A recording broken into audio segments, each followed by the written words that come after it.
Easy go.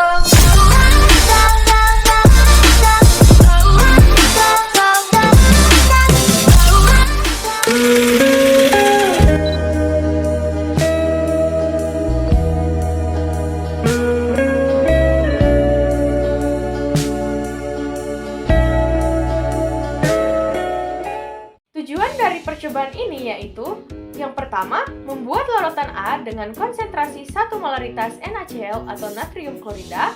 Yang kedua, membuat laporan B dengan konsentrasi hasil pengenceran larutan. Dan yang terakhir, menghitung konsentrasi larutan setelah larutan A dan larutan B. B. Dasar teori. 1. Pembuatan larutan atau solution theory. Larutan adalah campuran homogen dari solut atau zat terlarut dan solvent atau pelarut, di mana solut tersebar merata dalam pelarut. Molaritas merupakan satuan konsentrasi yang menyatakan jumlah mol zat terlarut dalam setiap liter larutan dengan rumus M sama dengan N per V, di mana N adalah jumlah mol zat terlarut dan V adalah volume larutan dalam liter. Untuk membuat larutan dengan konsentrasi yang diketahui, massa zat terlarut dihitung menggunakan rumus massa sama dengan M dikali MR dikali dengan V, di mana M adalah molaritas, MR massa molar zat terlarut, dan V merupakan volume larutan dalam liter. Pembuatan larutan dilakukan dengan cara melarutkan zat terlarut ke dalam sebagian pelarut terlebih dahulu, kemudian menambahkan pelarut hingga mencapai volume akhir yang diinginkan. Faktor-faktor yang mempengaruhi kelarutan antara lain suhu, polaritas, dan gaya antar molekul antara zat terlarut dan pelarut. Prinsip like dissolved like berlaku, artinya zat polar cenderung larut dalam pelarut polar dan sebaliknya. 2. Pengenceran larutan atau dilution theory, di mana pengenceran larutan adalah proses penurunan konsentrasi suatu larutan dengan menambahkan pelarut tanpa menambahkan jumlah zat terlarut. Dalam proses ini, jumlah mol zat terlarut tetap sama, namun volumenya bertambah sehingga konsentrasi menurun. Hubungan antara larutan sebelum dan sesudah pengenceran dinyatakan dengan persamaan M1V1 sama dengan M2V2, dengan M1V1 adalah konsentrasi dan volume larutan awal, serta M2V2 adalah konsentrasi dan volume larutan hasil pengenceran. Persamaan ini menunjukkan bahwa jumlah mol zat terlarut N sama dengan M kali V tetap konstan, yang berarti tidak terjadi perubahan jumlah zat selama pengenceran, hanya didistribusikannya dalam volume yang lebih besar. 3. Prinsip proporsionalitas. Dalam pencampuran larutan, ketika dua larutan yang mengandung zat terlarut sejenis dicampurkan, konsentrasi akhir larutan campuran dapat dihitung dengan mempertimbangkan jumlah mol zat terlarut dari masing-masing larutan serta volume total campuran. Prinsip ini menyatakan bahwa setiap mol zat terlarut dalam suatu larutan berbanding lurus dengan hasil kali antara konsentrasi dan volumenya. Rumus yang digunakan untuk menentukan konsentrasi akhir larutan hasil pencampuran adalah M campuran sama dengan dalam kurung M1 kali V1 ditambah dalam kurung lagi M2 dikali dengan V2 per V1 ditambah dengan V2. Konsep ini didasarkan pada prinsip bahwa zat mol bersifat adiktif, sehingga volume total merupakan hasil penjumlahan volume tiap larutan yang dicampurkan. Dalam konteks teori larutan, pencampuran dua sistem homogen menghasilkan distribusi zat terlarut yang seragam karena interaksi antar partikel mengikuti hukum proporsionalitas dan konservasi massa. 4. Hukum kekekalan zat atau Law of Conservation of Mass. Hukum kekekalan zat atau massa menyatakan bahwa massa atau jumlah zat dalam sistem tertutup tidak dapat diciptakan atau dimusnahkan. Inilah dasar bahwa jumlah mol zat terlarut tetap dalam proses pengenceran maupun pencampuran. Dengan demikian, ketika volume berubah atau misal karena pengenceran atau pencampuran, Konsentrasi berubah, tetapi jumlah mol tetap.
Hasil atau data pengamatan.